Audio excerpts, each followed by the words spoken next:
Premier sentiment, je savais que ce serait bien organisé.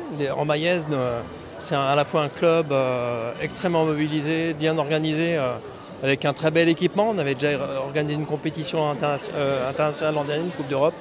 Là, moi, c'est la première fois que je vois le combiné olympique tel qu'il sera organisé à Paris. Il sera différent du combiné olympique de Tokyo.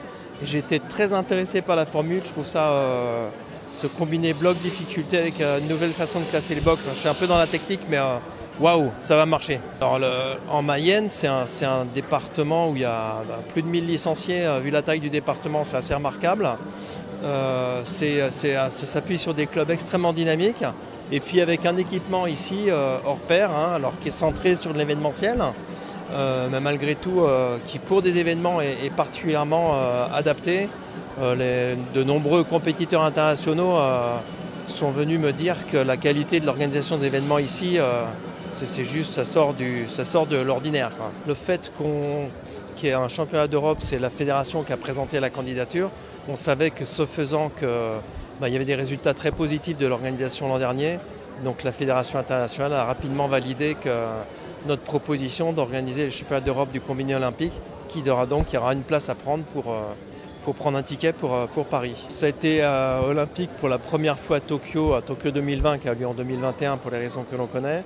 C'est confirmé à Paris dans un format un peu différent, puisqu'il y aura 2 médailles hommes et 2 médailles femmes remises. Il n'y en avait qu'une à Tokyo. On espère bien qu'à Los Angeles, on sait qu'il y aura l'escalade. Le format n'est pas encore arrêté, bien sûr. On espère bien qu'il y en aura 3, une pour chaque discipline.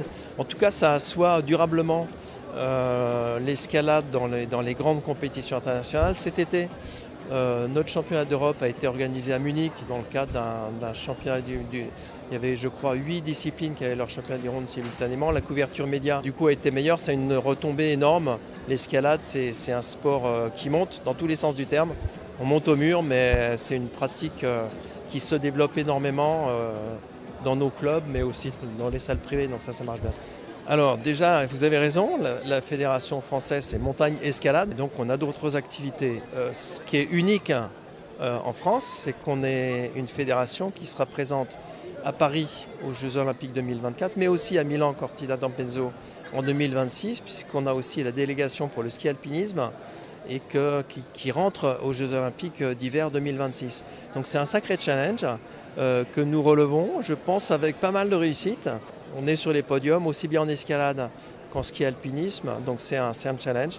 Ça nécessite de savoir mettre les priorités. Et puis on a d'autres activités non compétitives, le ski de randonnée, le canyon, l'alpinisme. Donc les clubs arrivent à, pour ceux qui le souhaitent en tout cas, certains clubs sont 100% escalade, d'autres 100% ski de rando, ski alpinisme. Et beaucoup, probablement la majorité, associent l'ensemble des activités parce que les attentes de leurs adhérents sont diverses et on y répond mieux.